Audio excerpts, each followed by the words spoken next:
Operações de início de sessão concluídas. Sim, já te vejo, Julieta, já te vejo, Raul. Sejas muito bem-vindo, muito bem-vinda, muito obrigado por estares aí. Quando chegares, por favor, sabe que, como a Raul já sabe e a Julieta já sabem, todas as questões, sugestões, comentários, ideias que tenhas e queiras partilhar aqui mesmo, nesta plataforma, ou então enviar-me através de um e-mail para julio@juliobarroco.com e eu vou escrever aqui mesmo para que não fique perdido. Para que saibas onde podes chegar mais facilmente até mim, se vires depois e que o quiseres fazer, eu espero que esteja exatamente, já está. E hoje, como sempre, mais uma vez, vamos falar sobre propósito de vida, de pessoas e organizações, em mais uma derivação, mais um ângulo, mais um raio, se quisermos, que possa trazer eventualmente mais clareza, mais certeza, mais discernimento, então, à etapa de expressão autêntica de quem somos, a que também podemos chamar propósito de vida. E hoje o título desta transmissão é A Lâmina. A Lâmina. Algum comentário? Vocês que estão aí a assistir, que queiram fazer, bem-vinda, Leonila, mais uma vez por estares. Algum comentário que queiram fazer relativamente a este título? A Lâmina, o que é que isto vos suscita? Quando vocês leem uma frase como esta, associada a este tema que já sabemos que estamos aqui a revisitar e a co-criar juntos nesta transmissão, e depois dela também, sempre que temos práticas que vamos partilhar a nossa dedicação fora daqui. E então eu pergunto, alguma coisa queiram partilhar relativamente a este tema da lâmina? A frase a lâmina vai ser tratada aqui sobre duas grandes perspectivas. Vai ser tratada numa perspectiva, se quisermos, de clarificação das ferramentas a que podemos associar este termo, e em especial da meta-ferramenta que lhe dá uso a todas, e já lá vamos. E por outro lado, vamos recuperar também uma perspectiva que eu acho extremamente inspiradora sobre este tema, este conceito da lâmina, e que é uma perspectiva que está codificada ou é atribuída a uma das fontes mais valiosas de saber ancestral, pelo menos na religião judaica, que é o Talmud. E tem uma frase que lhe é atribuída, que eu acho muito bonita e que considera precisamente esta dimensão da lâmina. E, portanto, já estou a dar aqui algumas perspectivas. A fazer tempo, se vocês quiserem, de facto, comentar. Se vocês quiserem comentar aqui, para eu ver as vossas ideias, questões, tudo aquilo que possa servir para juntos co-criarmos esta transmissão e então partilharmos estas ideias em prol daquilo que é a expressão do nosso melhor e podermos então avançar. Mas então, sem mais demoras, eu vou começar a primeira evidência sobre como é que podemos encarar a lâmina. E obviamente podemos encarar a lâmina como um gume de uma faca, de uma espada, de um qualquer instrumento cortante, também pode ser um bisturi, pode ser qualquer instrumento cortante, que, em termos da simbologia ancestral, e veja agora o teu comentário, Julieta, e já vou à ideia que estava a começar a desenvolver. Cortes afinados, lapidação, muito bom. Ora, aqui estão duas linhas de raciocínio, duas ramificações que fazem todo o sentido. Lâmina, dupla face. Questionas tu agora, Leonila? Sim, sem dúvida. Mais uma visão que está totalmente alinhada com as da Julieta para os desenvolvimentos que se vão seguir. Sim, que vamos agora fazê-los. E então, a lâmina, a espada, a faca, na simbologia ancestral, desde sempre é associada à mente, à nossa mente, ao nosso intelecto, à nossa capacidade de usar de uma forma criativa ou destrutiva os poderes do intelecto. E isso, agora vejo o teu comentário, Raul, vou já intermear. Para mim é um termo novo. Na edição de imagens é visto como uma camada de edição. Muito interessante. Nos investimentos seria como um datasheet, onde contém as informações sobre determinado produto. Raul, estás a trazer aquilo que no português de Portugal se poderá chamar de poderia chamar também de chapa, por exemplo, de uma radiografia. Não sei se é exatamente o mesmo termo que usas no Brasil. Que é, transmite exatamente, ou como diapositivo. Que poderás reconhecer, não sei se com este termo também, em português do Brasil, na tua atividade de fotógrafo.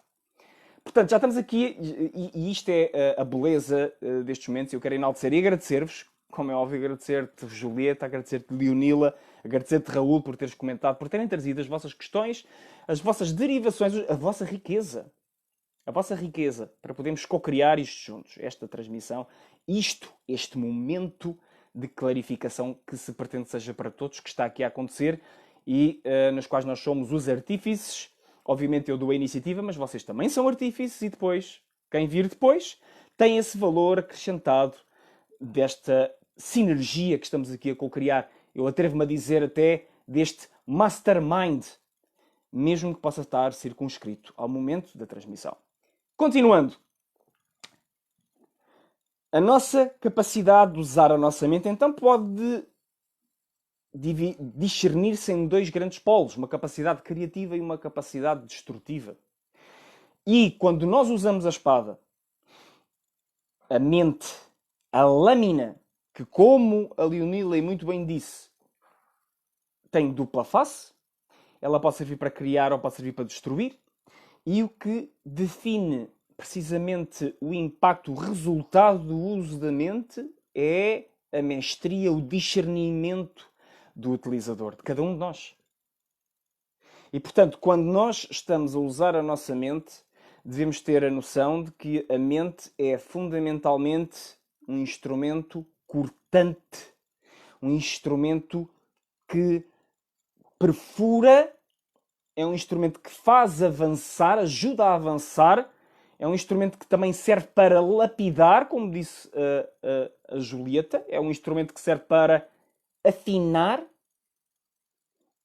e para, então, moldar, dar forma àquilo que possa ser a matéria-prima da nossa essência.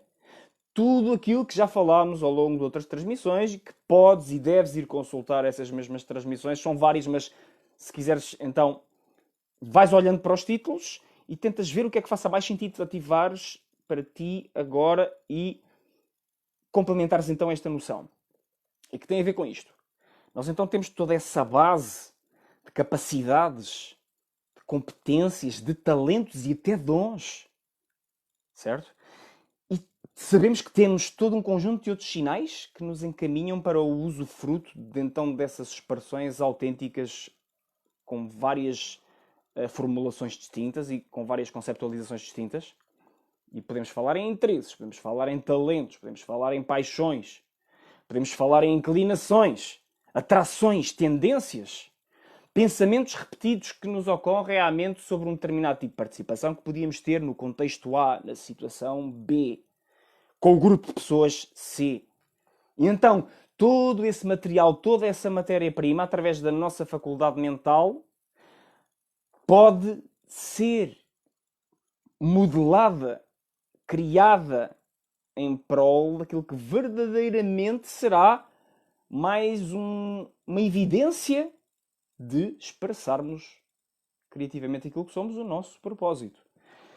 E claro, e também podemos usar essa lâmina de uma forma que possa, à partida, excluir capacidades, competências, tudo aquilo que é material válido para criarmos a nossa essência e o nosso propósito, se o corte não é cirúrgico, se a modelagem toca num nervo que não deveria tocar, que devia ser preservado. Se, por exemplo, estamos num brainstorming, para usar uma tempestade de ideias, para usar a expressão em português, que sabemos que é muito comum no desenvolvimento humano, falarmos em brainstorming, que estamos a fazer uma tempestade de ideias. E se nos sentimos de alguma forma usar o nosso sensor no momento em que temos ideias que há algum sentido mais limitativo em nós, que por norma costumamos lhe chamar crenças limitativas, mentalidade ou mindset limitador, etc. Tenta fazer uma espécie de filtragem a priori e não deixa que essas ideias venham cá para fora. Ou então fazemos isso aos outros, quando eles têm ideias que estão fora da nossa mundividência, do nosso paradigma de vida, daquilo que achamos possível ou não possível, então o que é que nós estamos a fazer? Estamos a usar a nossa mente de uma forma que não vai dar bom uso à lâmina. Não vai ser aquele uso que vai permitir que mais à frente a ideia tenha condição de ser avaliada, percebida de uma forma concreta, experiencial. E, portanto, à partida estamos a limitar tudo aquilo que podemos fazer com esses produtos que vêm do nosso subconsciente, que vêm da nossa memória, dos nossos sonhos, das nossas idealizações e até das experiências e dos cruzamentos e das polinizações cruzadas que acontecem quando estamos com outras pessoas criativas, que nos mostram ângulos da vida, que nos mostram perspectivas, que nos mostram oportunidades que nós não estamos tão habituados a usar ou nem consideramos todo. E então, à partida, o que é que estamos a fazer? Estamos a limitar o nosso leque de possibilidades. Por outro lado, nós também podemos saber que já estamos num determinado percurso criativo, que já temos uma ideia da modelagem, um sentido, uma orientação que de facto pede que avancemos num determinado caminho, e então também poderemos saber como colocar em stand-by, por assim dizer, ou em pausa, determinados contributos, determinadas ideias, para darmos tempo para essas mesmas ideias, para esses mesmos contributos maturarem, para esses mesmos contributos amadurecerem, ganharem a oportunidade de libertarem o seu aroma, a sua fragrância, a sua quintessência. Percebermos melhor, porque podem ser tão novos para nós, podem ser tão fora da nossa experiência, mas nós sentimos que vale a pena, ao mesmo tempo, não os descartar, mas não os ativar já, e então mantemos-los como que em pano de fundo ou nos bastidores da nossa ação, da nossa iniciativa. E claro, qual é aqui o equilíbrio mais ou menos instável? O equilíbrio mais ou menos instável é se pensamos que estamos a mantê-los nos bastidores, mas na verdade atirámos-los para trás das costas e, sentindo que pode haver ali um valor importante, simplesmente foram atirados para o baú. Foram atirados para o baú e acontece, por exemplo, o que aconteceu com as obras de Fernando Pessoa, que só foram descobertas décadas mais tarde. Alguém abriu um baú numa das habitações onde Fernando Pessoa morou e começaram a vir trabalhos que Fernando Pessoa nunca tinha publicado em vida à tona. E então esses trabalhos que Fernando Pessoa nunca tinha publicado à tona, muitos deles que nem sequer estavam editados, eram fragmentos de grandíssimo valor, eram pepitas, se quisermos, pedras preciosas da consciência desse gênio multifacetado que foi Fernando Pessoa. E então eles estavam a vir, não através dele diretamente, mas através de outras pessoas que estavam interessadas então nesse espólio. E nós podemos pensar que será que é necessário um ciclo tão longo de partilha, de reconhecimento? Também podemos, ok, tu tens o tempo certo, Júlio, eram outros tempos, outros momentos, não haviam as funcionalidades e o aparato tecnológico que nós temos agora, mas será que não poderia ser possível essas dádivas terem conhecido a luz do dia? Bom, é uma hipótese que lanço. Eu acredito que tudo tem o seu tempo, evidentemente. Acredito que tudo tem o seu momento de maturação. E acredito que, de facto, há pessoas que, pela sua genialidade, vêm tão à frente do seu tempo e entram por essa toca do coelho, como se diria na história Alice no País das Maravilhas, de uma forma tão profunda e de uma forma tão comprometida e de uma forma tão dedicada e empenhada, que nesses territórios que parecem labirínticos da sua mente para outros, às vezes até insanos, como no caso de Fernando Pessoa, para muitas pessoas, eu continuo a ouvir hoje em dia muitas pessoas a referirem-se a Fernando Pessoa como alguém louco, o que eu tenho alguma dificuldade em entender, porque não tenho conhecimento que ele tenha tido sistematicamente, de facto, comportamentos disfuncionais que assim o justificassem. Esse epíteto, pelo menos eu não tenho esse conhecimento. Ou há algum tipo de reputação em torno da vida que a Fernando Pessoa teve, mas que na realidade, tanto quanto fiquei a saber, em termos factuais, documentais, históricos, não é suportado que assim tenha sido. Era mais mito do que propriamente facto. E então, nós podemos considerar que nestas voltas, de facto, é fundamental o nosso discernimento, responsabilizar-se por entender a nuance, acolher a nuance, não ser rápido em demasia a decidir binariamente, como a nossa mente tende a fazer. Sim, não. Está bem, não está bem. Vou fazer, não vou fazer.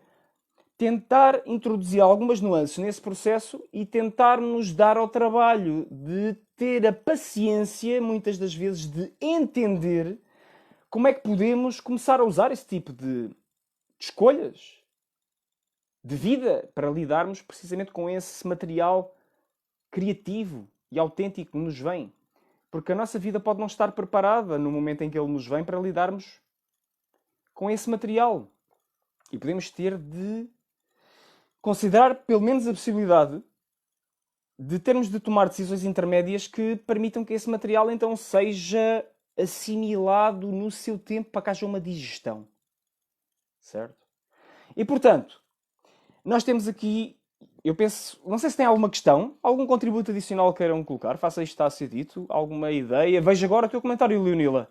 Qualquer pessoa considerada fora do normal, entre aspas, à frente do seu tempo ou que vive da sua maneira muito própria, será considerado pela população geral como um louco ou qualquer outro sinónimo do mesmo. Concordo fortemente, para não dizer concordo completamente. Sim, sim, pela população em geral concordo completamente. Sim, sim. Eu pergunto-me de quantas pessoas, e já disse isto várias vezes, a várias pessoas diferentes, eu pergunto-me quantas pessoas é que louvam Fernando Pessoa, hoje, que se o tivessem conhecido no seu tempo, teriam a mesma atitude.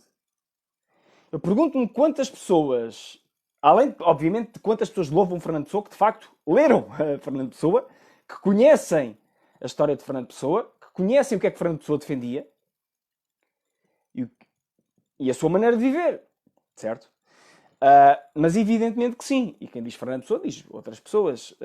Aqui, Fernando Pessoa é um caso que me parece a mim bastante paradigmático, se quisermos usar esta palavra, das complexidades e das nuances que podem fazer parte do nosso território mental, da nossa própria geografia interna, muito própria para vários de nós, em especial para aqueles de nós que estão aqui a assistir a estas transmissões e que sentem anseio de viver a expressão autêntica de quem são. Esses são os tipos... Nós somos o tipo de pessoas, na minha percepção, que mais facilmente têm riqueza na geração de significado, consegue libertar de diferentes tipos de ideias distintas.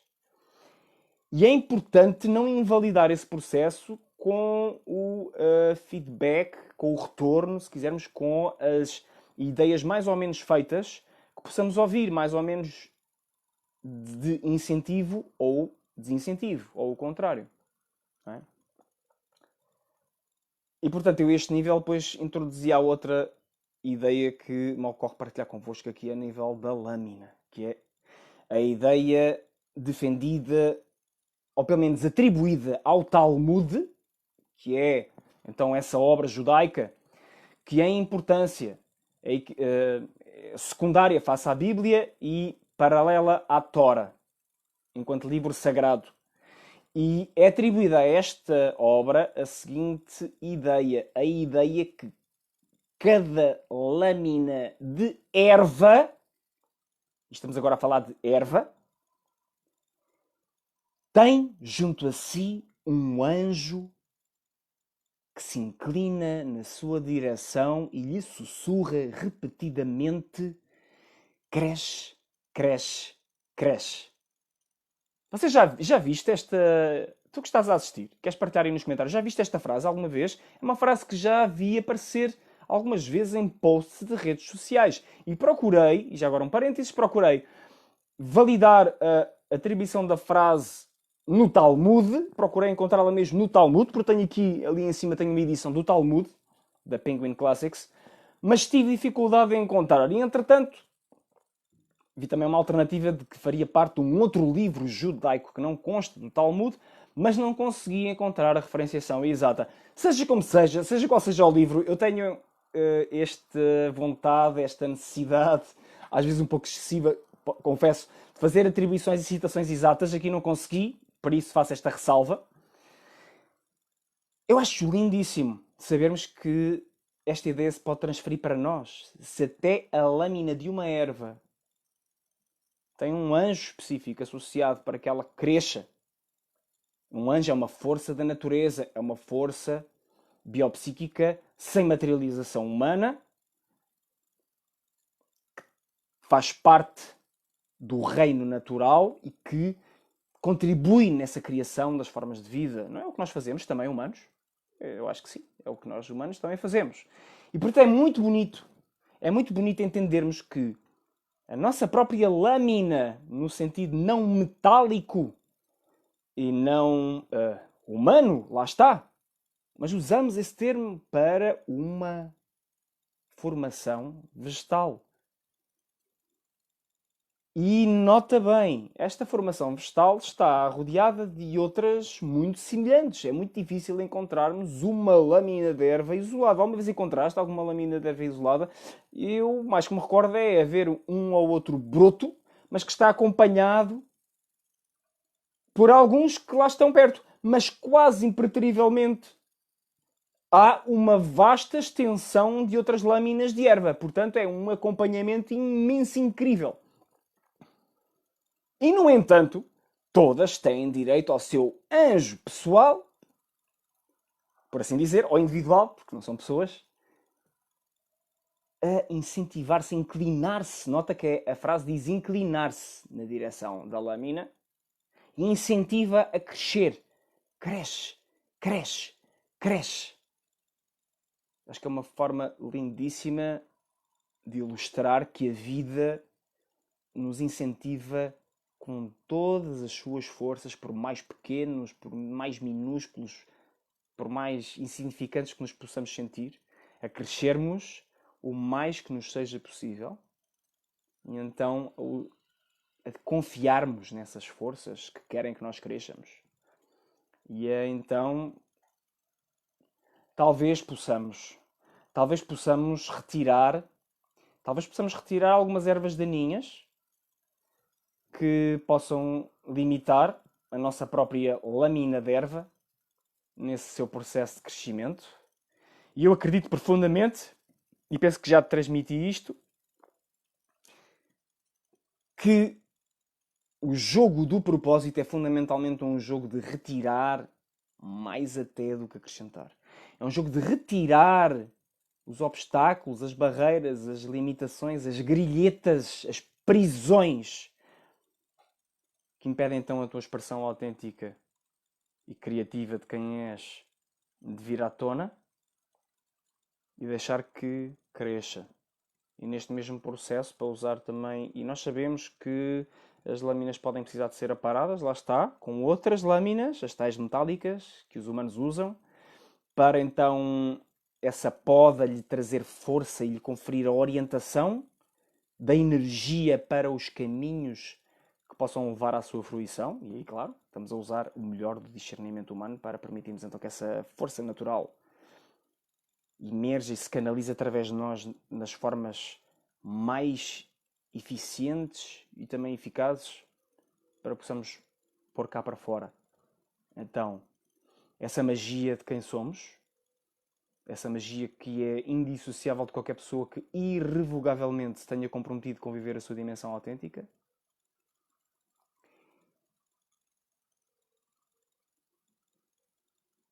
e acaba por ser um jogo em que damos por nós, como dizia o ditado zen, eu não faço nada, mas tudo é feito através de mim.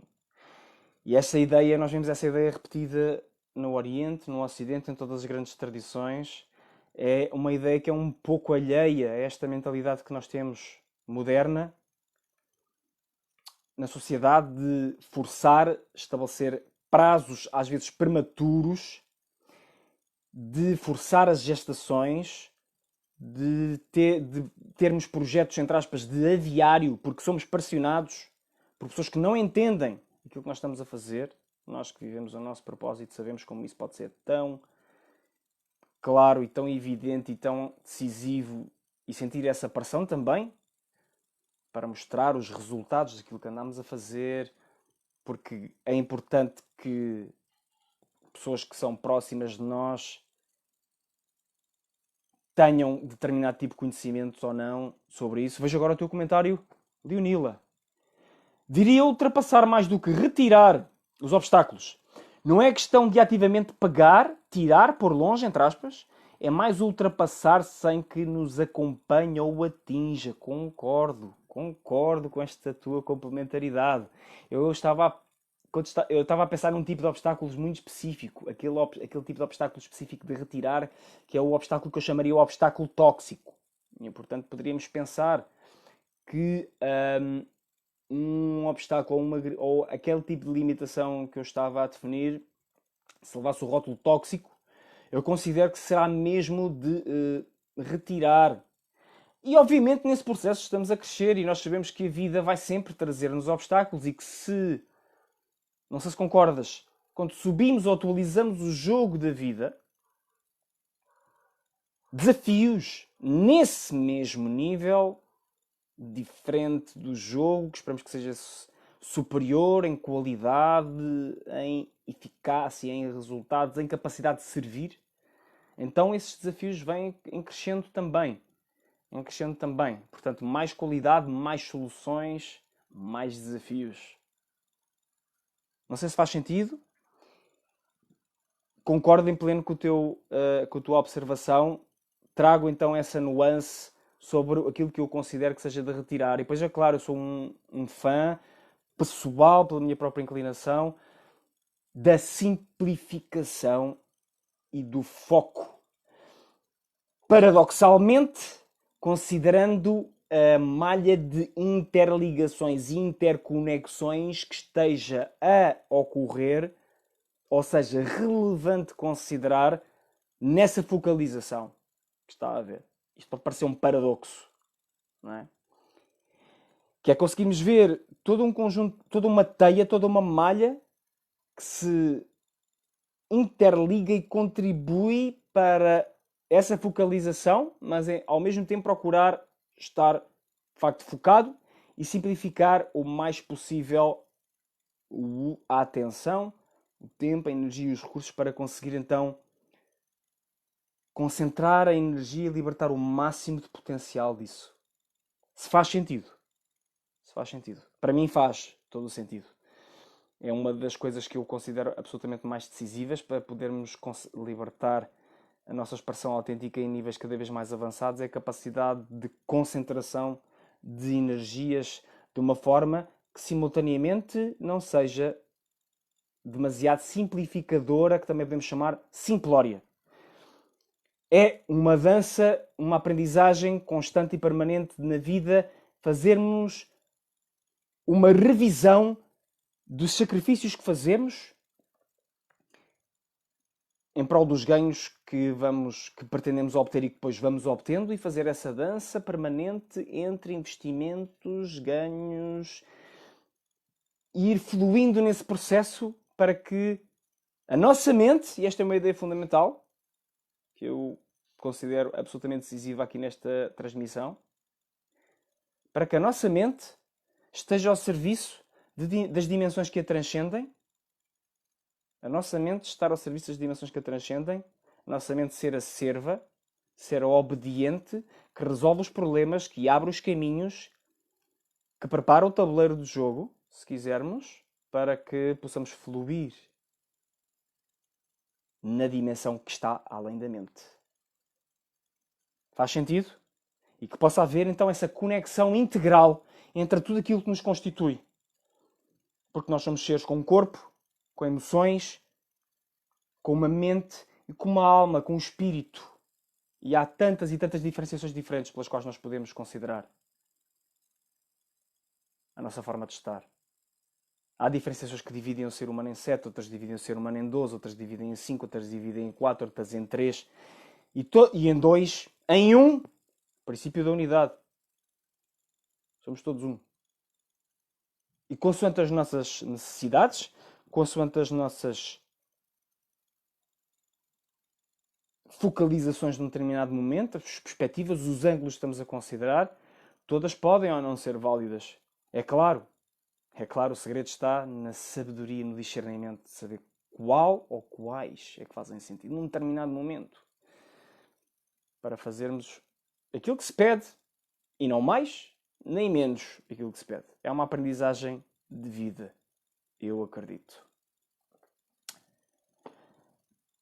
E eu agora sugeria que juntos, que estamos aqui, veja agora o teu comentário e vou considerá-lo antes de avançarmos para a prática. Leonila. Sacrifícios, ganhos, perdas, investimentos. Simplifico em escolhas. Muito bem. Boa simplificação. Acho. É fluir, sim, como dizes. Por um caminho de escolha. Passe ele por onde passar. Sim. Eu gosto de acreditar também que no seu melhor pode ser chegarmos a um ponto em que não há escolha. Chegarmos a um ponto em que a escolha já está pronta, por assim dizer, como também diz um professor que nos é comum, da Cartol, e em que sabemos que simplesmente é isto ou aquilo que tem de ser feito e assim o permitimos. Sim, trazes um contributo, claro, como sempre. Obrigado pela qualidade desse contributo e pela linha, pelo ângulo, pelo aprimorar disso. E eu agora convido-te, a ti que estás a assistir, agora aqui, ou que vais assistir mais tarde, a que partilhemos agora partilhemos um momento de atenção. Que partilhemos um momento de atenção. Já vimos o que é que a nossa lâmina pode precisar mais ou menos e eu acho que agora pode ser boa ideia fazermos aquilo que faz com que a nossa lâmina possa estar o mais e melhor afiada possível. Que é precisamente entrarmos numa dimensão de atenção. E então, eu vou-te começar por convidar a que tomes atenção à tua respiração neste momento. Ainda estás a respirar? Repara na tua respiração. Como é que ela está?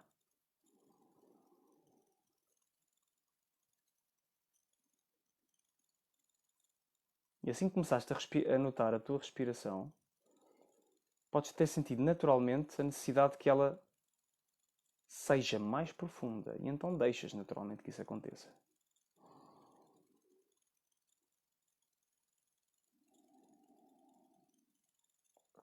E fazes 3 respirações profundas.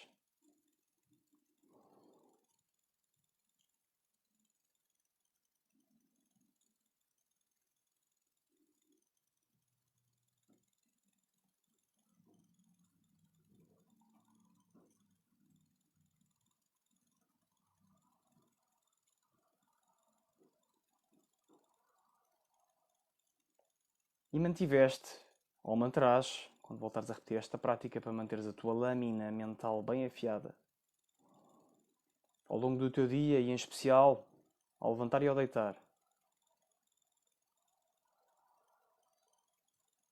Podes passar a seguir para sentires a energia vital numa qualquer parte do teu corpo. Queres comentar qual é a parte que vais escolher?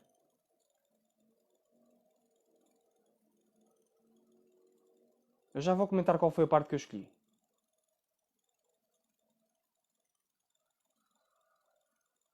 E estás a sentir essa parte do teu corpo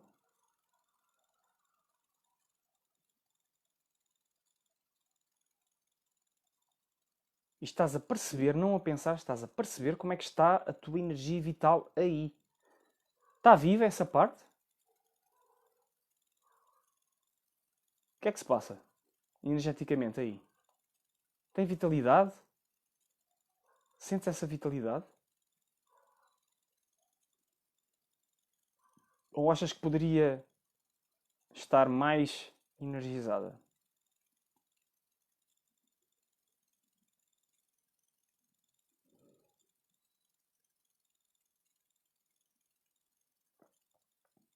Muito bem, então agora vou-te pedir que, calmamente, tranquilamente,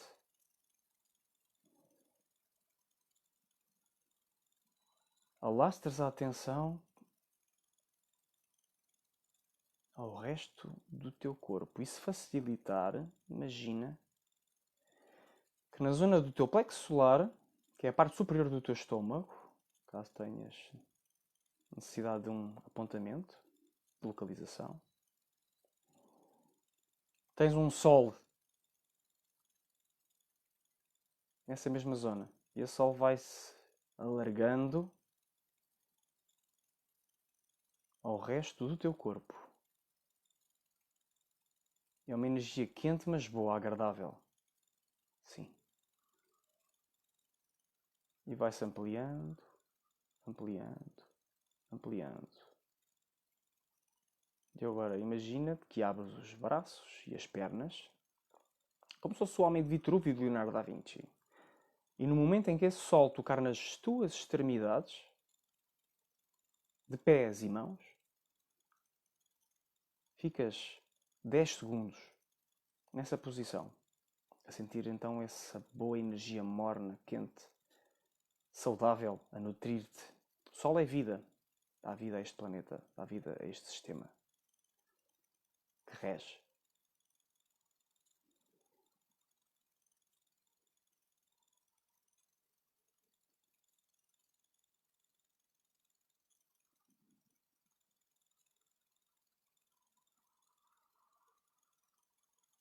E voltamos em 10 segundos.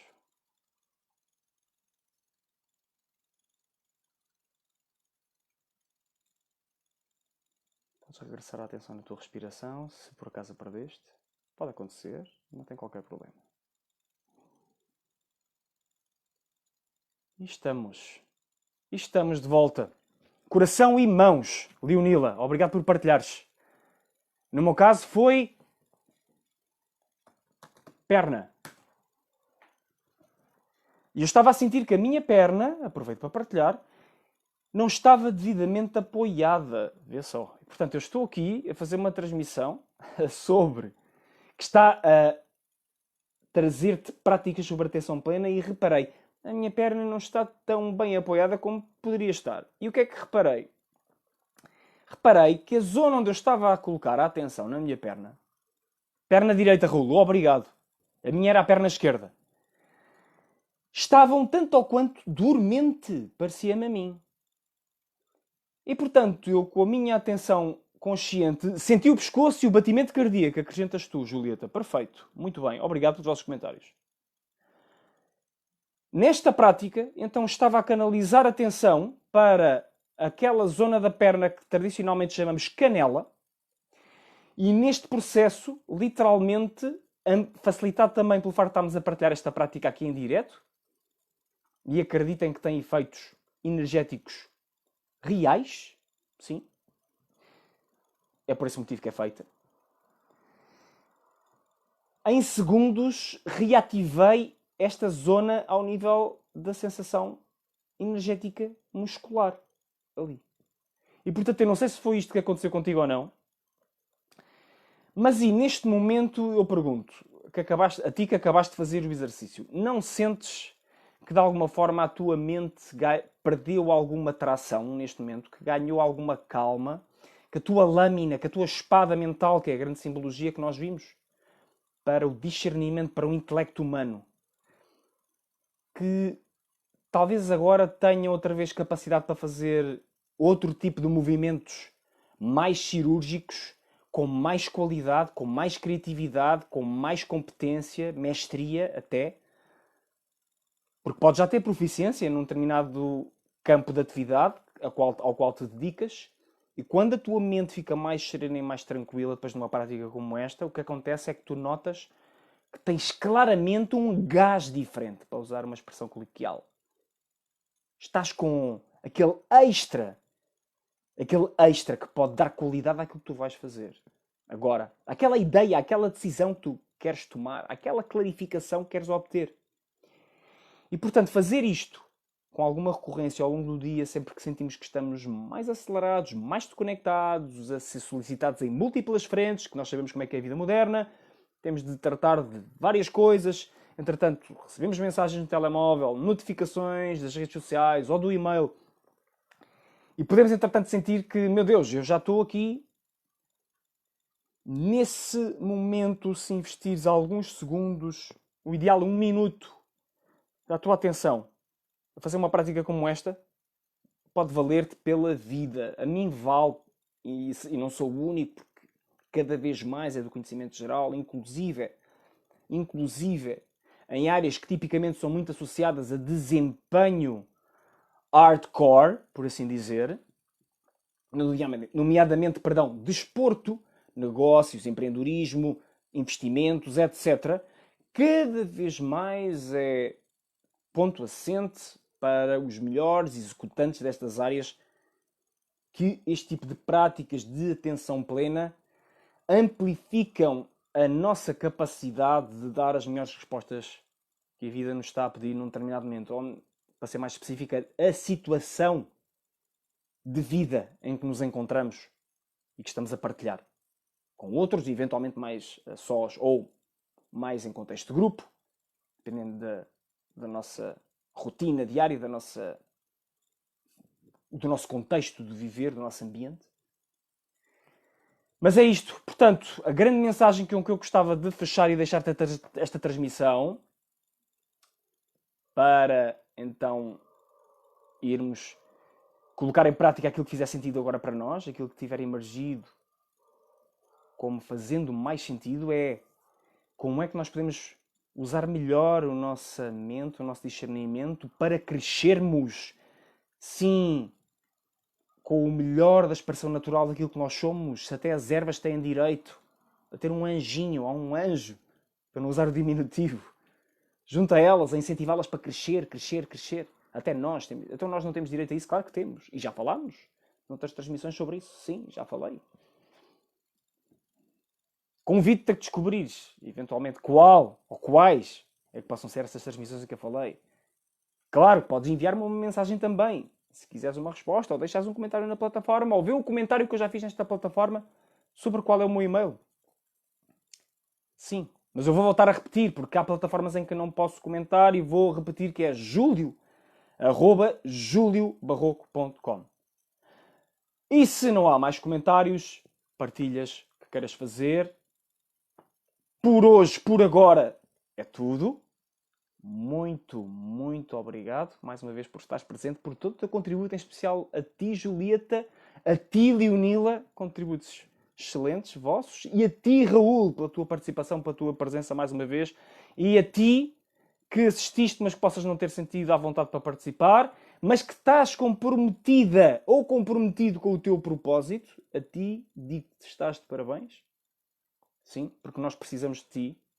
Precisamos de ti na frente criativa de pôr-se então cá para fora, então, essa dádiva que só tu podes dar ao mundo, como alguém também já disse, e muito bem. E, portanto, amanhã há mais. E amanhã vamos falar sobre os padrões do propósito. Os padrões do propósito é o tema da transmissão de amanhã, e então é um nível, se quiseres, uma outra camada de desenvolvimento em torno desta ideia que hoje estivemos aqui a desenvolver. Os padrões do propósito. É o que vamos falar amanhã. Conto contigo. Até lá. Namasté. Obrigado por estares e viveres o teu propósito. Até breve.